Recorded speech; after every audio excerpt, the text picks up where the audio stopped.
LinkedIn as well. So hello, happy Tuesday. If you are joining on Facebook or on LinkedIn, come over and say hello. Let me know how you're doing today.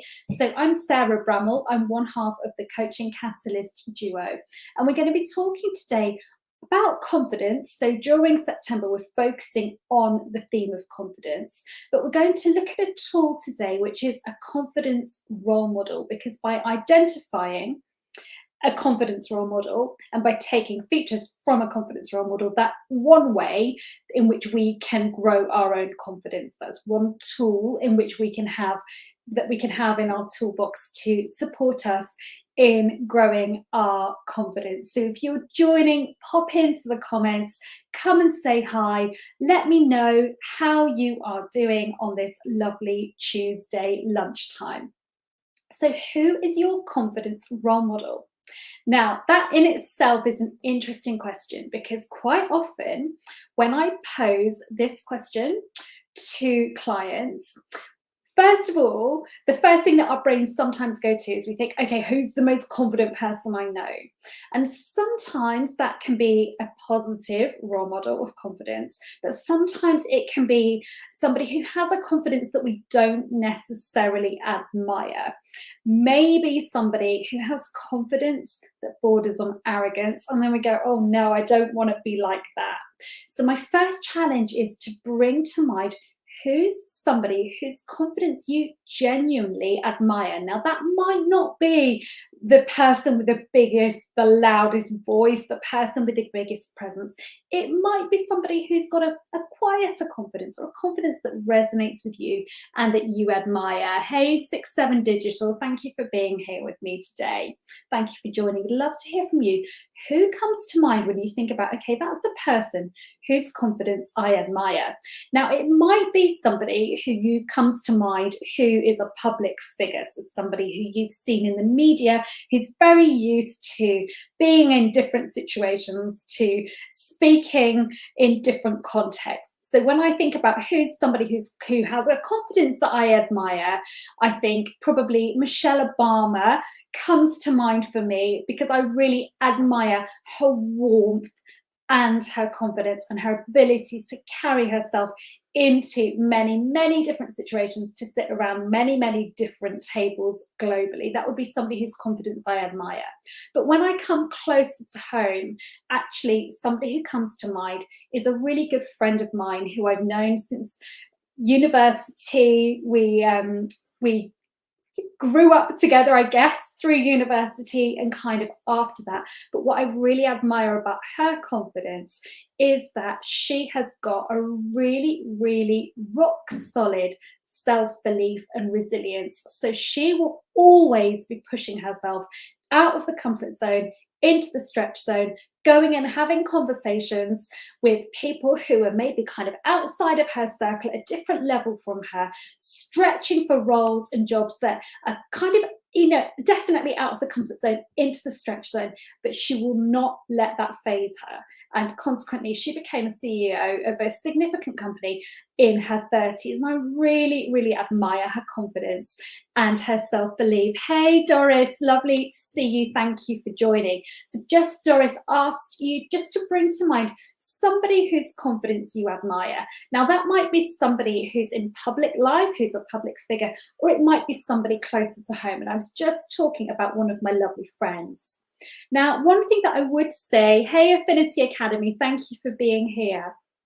One thing that I would say about that is one of the advantages, I guess, of bringing to mind somebody who's close to you is that what you might notice is that I think for almost all of us, even people who are very, very confident are not necessarily confident in every single area all of the time. And sometimes we can take comfort from that. Sometimes we can go, okay, do you know what? Even this person who seems to have this rock solid self-belief, this incredible confidence, they too have their wobbles, they too have their insecurities, they too have their moments. But in spite of that, they continue to push themselves, to stretch themselves, to continue to grow that confidence. So if somebody's coming to mind for you, I'd really love you to share that.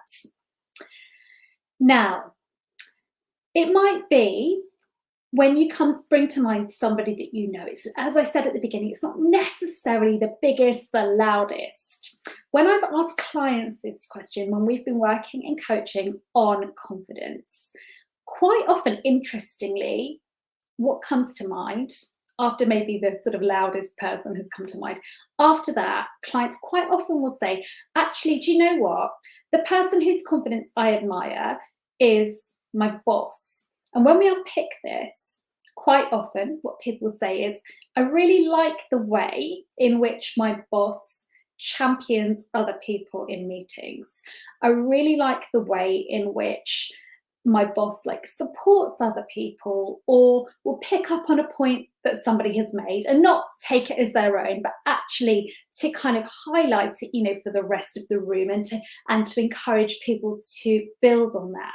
So people who make other people feel that their contribution is valuable, that they support and champion others. So that's an interesting one to think about. Now, it might not be, firstly, you might not have a boss, or secondly, you might not have that kind of relationship with your boss, but you might think of somebody who you know whose confidence is big enough to allow them not just to put themselves forward and make themselves heard, but actually to really be able to build and to support and to champion other people. And another thing that comes up when I work with clients on confidence is that sometimes when we think about confidence, we think, well, I have to be like this, right? I have to be big, I have to be loud. But actually, sometimes what is really, really valuable is saying, well, actually, my nature is to be a little bit quieter. My nature is to allow other people to speak and to think and to process, and then to make my contribution. And quite often, a lot of the work that we do in coaching is not all about, I have to be the first person to speak, or I have to make my voice heard now. Quite often, the confidence work that we do in coaching comes from recognizing that actually it's okay for me to have my unique way of contributing. And that often means, for lots of clients, often means that actually we recognize that your contribution is incredibly valuable. And often that comes from actually listening deeply and synthesizing information and then choosing to respond. So that's an interesting one as well. So thinking about that, thinking about the people around you, whose confidence perhaps do you admire? Either people you know personally, perhaps people in public life. Another sort of take on this, another tool that can work with confidence, is to think about the concept of the alter ego. Now, I find this really fascinating, the idea of having a trusted second self, a trusted other character who you can step into and become in order to have the confidence that perhaps you would like to have. So one example would be, if you think about an alter ego, one example would be Clark Kent, who turns into Superman. I used to love watching Superman when I was younger, when I was a kid and when I was a teenager. A more recent example might be how Beyonce created her alter ego of Sasha Fierce, so that she could step into the kind of performer that she wanted to be, until she became that person, and then she let go of that alter ego of Sasha Fierce. Lady Gaga as well has famously used alter egos. So sometimes creating another character and saying, right, in this situation that's in my stretch zone, I'm going to step into my alter ego so that I can create this other version of yourself. And if, like me, you're really interested, I find this really, really fascinating. There's a brilliant book that I would recommend, which is called The Alter Ego Effect by Todd Herman, which is a really, really super insight into how we can use alter ego to create our confidence. And my final tip for you in terms of who is your confidence role model is to look back at past versions of yourself. And actually, I was having a coaching conversation around this yesterday because I said to the client, tell me about a time when you have been confident. And actually, she was able then to describe a time when she felt really confident, when she was receiving amazing feedback from giving a talk. And she was able to take that feedback and take that feeling of confidence, so what it felt like, what it looked like, and what it sounded like, and carry that forward into the next situation that is going to challenge her. So for you today, some reflection. Who's your confidence role model? Who has the kind of confidence that you admire? And what could you start to borrow from that? And it is about borrowing and starting to act as if before that confidence becomes our own. And maybe taking that a step further is thinking about, okay, who's an alter ego that I could create so that I can step in and have that confidence that I admire. I don't know if you can hear this, but I've got our lovely cleaner hoovering in the next room to me, so I really hope that that sound isn't distracting. I'm sorry if it is. So if you are interested in working on your confidence and you think actually having greater confidence would allow me to make my voice heard, be more visible in my business, allow me to be more visible maybe in my company and work towards promotion. If you recognize that confidence is something that you would like to work on, guess what? We have a great offering for you. I'm raising my voice and hoping you can hear me above the sound of the hoover.